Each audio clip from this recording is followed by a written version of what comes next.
স্ত্রীর অনুমতি ছাড়া 3টি কাজ করলে ওই স্বামী জাহান্নামে চলে যাবে। প্রিয় ভাইরা আমার, প্রিয় বোনেরা আমার, কোনো স্বামী যদি স্ত্রীর অনুমতি ছাড়া এই 3টি কাজ করে তাহলে ওই স্বামী জাহান্নামে চলে যাবে।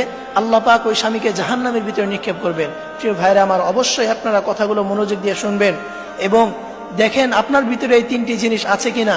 যদি আপনার ভিতরে এই 3টি জিনিস থাকে তাহলে আজকেই আপনি তওবা করেন, আপনি ফিরে আসেন, এই 3টি জিনিস থেকে নিজেকে ফিরিয়ে রাখেন। তার মধ্যে 1 নাম্বার হচ্ছে, স্বামীরা যে কারণে জাহান্নামে যাবে তার মধ্যে 1 নাম্বার হচ্ছে, কোনো স্বামী স্ত্রীকে বিয়ে করার পর তার মোহরানা আদায় না করে তাকে যদি স্পর্শ করে তাহলে ওই স্বামী জাহান্নামে চলে যাবে।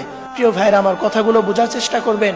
কোনো স্বামী যদি স্ত্রীকে বিয়ে করার পর স্ত্রীর মোহরানা আদায় না করে ওই স্ত্রীকে স্পর্শ করে তাহলে সে জাহান্নামী হয়ে যাবে।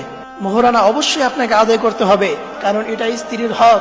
এ ব্যাপারে আল্লাহ তাআলা কোরআনে আয়াত নাজিল করেন, সূরা নিসা খুলেন, ওয়া আতুহুন্না সাদাকাতিহিন্না নিহলা, অবশ্যই তোমাদেরকে স্ত্রীর মোহরানা সম্পূর্ণরূপে আদায় করতে হবে, পাই টু পাই হিসাব করে তাদের মোহরানা আদায় করতে হবে। আমাদের সমাজে এমন অনেক মানুষ আছে, অনেক যুবক আছে যারা বিয়ে করার সময় মোহরানা তো আদায় করে না, বরং আরো যৌতুকের দাবি করে। খবরদার, এটা কখনো করবেন না। যৌতুক এটা চিরতরে হারাম, যৌতুক কখনো নেওয়া যাবে না। আপনাকে মোহরানা অবশ্যই আদায় করতে হবে, এটা স্ত্রীর হক। আবার এমন অনেকেই আছে যে স্ত্রীর মোহরানা আদায় করে না, বরং সে ঘরের আসবাবপত্র কিনে দেয় এবং কিনে দিয়ে বলে যে এটা তোমাকে মোহরানা স্বরূপ দিলাম। যেমন সে ঘরে একটা ফ্রিজ কিনে দিল অথবা কোনো একটা কিছু কিনে দিয়ে সে বলে যে এটা তোমাকে মোহরানা স্বরূপ দিয়ে দিলাম।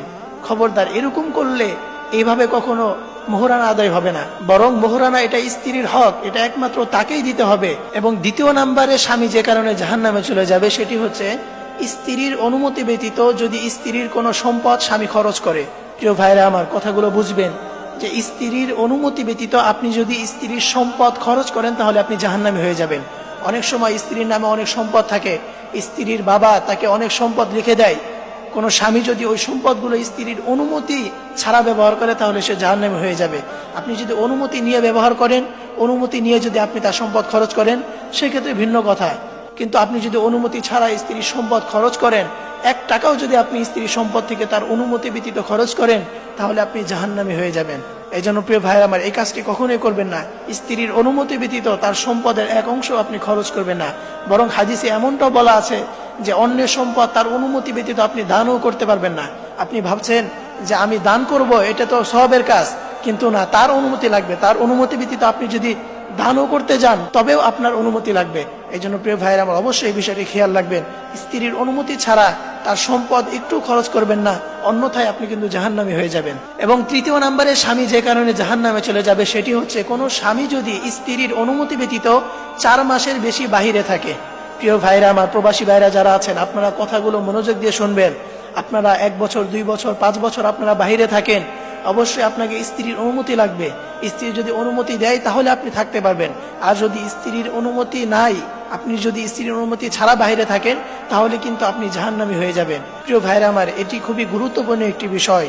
বিশ্বনবী সাল্লাল্লাহু আলাইহি ওয়াসাল্লাম যখন ইন্তিকাল করেছেন, এরপরে আবু বকর সিদ্দিক রাদিয়াল্লাহু তাআলা আনহু খিলাফতের দায়িত্ব পেয়েছেন, এরপরে ওমর রাদিয়াল্লাহু তাআলা আনহু খিলাফতের দায়িত্ব পেয়েছেন। যখন উনার শাসনামলে উনি একদিন রাস্তা দিয়ে হঠাৎ করে হাঁটতেছিলেন রাত্রিবেলা, তখন কানে আওয়াজ এলো যে একটা ঘরে একজন মহিলা গুনগুন করে গান গাচ্ছে। ওমর ফারুক রাদিয়াল্লাহু তাআলা আনহু ছুটে গেলেন এবং ওই মহিলাকে গিয়ে জিজ্ঞেস করলেন যে তুমি আমার রাজ্য থেকে কেন গান গাচ্ছ? তখন ওই মহিলা জবাবে বলল যে এটা আমার কোনো দোষ নয়, বরং আমিরুল মুমিনিন ওমরের দোষ। বলে কেন? কারণ সে আমার স্বামীকে যুদ্ধের ময়দানে পাঠিয়ে দিয়েছে, জিহাদের ময়দানে পাঠিয়ে দিয়েছে, 4 মাসের বেশি হয়ে গেল, এদিকে আমার কষ্ট হচ্ছে। এটা শুনে ওমর ফারুক রাদিয়াল্লাহু তাআলা আনহু ছুটে গেলেন এবং তার মেয়ে হাফসা রাদিয়াল্লাহু তাআলা আনহুর কাছে গেলেন। হাফসা রাদিয়াল্লাহু তাআলা আনহা নবীজির স্ত্রী ছিলেন, তাকে জিজ্ঞেস করলেন যে একটা মহিলা স্বামী থেকে কতদিন দূরে থাকতে পারে? তখন তিনি 4 আঙ্গুল দেখিয়েছেন। এই 4 আঙ্গুলের মানে কি? কোরআনে আল্লাহ পাক এই ব্যাপারে আয়াত নাজিল করেছেন, লিল্লাযীনা ইউলুনা মিন নিসাইহিম তারাব্বুসু 4 আশহুর, অর্থাৎ কোন স্ত্রী তার স্বামী থেকে সর্বোচ্চ 4 মাস থাকতে পারে, এর বেশি থাকতে পারে না। এই জন্য প্রিয় ভাইরা আমার, আপনারা অবশ্যই এই বিষয়টি গুরুত্ব আরোপ দিবেন। আমাদের বর্তমান সমাজে যে পরকীয়াটা বেড়ে গিয়েছে, এটা একমাত্র কারণ হচ্ছে স্ত্রীর অনুমতি ব্যতীত স্বামী বাহিরে থাকে, স্বামী দূরপ্রবাসে থাকে, স্বামী ঘরের বাইরে থাকে। এই কারণেই কিন্তু স্ত্রীরা এই পরকীয়ার ভিতরে আসক্ত হয়ে যাচ্ছে। এই জন্য এটা খুবই গুরুত্বপূর্ণ একটি বিষয়। এই ব্যাপারে স্বামীদেরকে সতর্ক হতে হবে। এই কাজটি কখনোই করা যাবে না। আপনার স্ত্রী যদি আপনাকে অনুমতি দিয়ে দেয় এবং আপনার স্ত্রী যদি আপনার থেকে 4 মাসের বেশি থাকতে পারে, সে যদি কোনো গুনাহের মধ্যে জড়িত না হয়ে যায়, সে যদি কোনো অন্যায়ের দিকে চলে না যায়, তাহলে আপনি তার অনুমতি নিয়ে থাকতে পারবেন। এছাড়া আপনি স্ত্রীর অনুমতি ব্যতীত 4 মাসের বেশি আপনি স্ত্রী থেকে দূরে থাকতে পারবেন না। এই জন্য প্রিয় ভাইরা আমার, আপনারা স্বামীরা যারা আছেন, আপনারা অবশ্যই এই 3টি বিষয় আপনারা খেয়াল রাখবেন। এই 3টি ভুল যদি আপনি করেন, এই 3টি জিনিস যদি আপনি স্ত্রীর সাথে করেন, তাহলে কিন্তু আপনি জাহান্নামে চলে যাবেন। আল্লাহ পাক আপনাকে জাহান্নামের ভিতরে নিক্ষেপ করবেন। আল্লাহ রাব্বুল আলামিন আমাদের সকল ভাইদেরকে এই কথাগুলি বুঝার এবং আমল করার তৌফিক দান করুক। সকলেই পড়ি আমিন।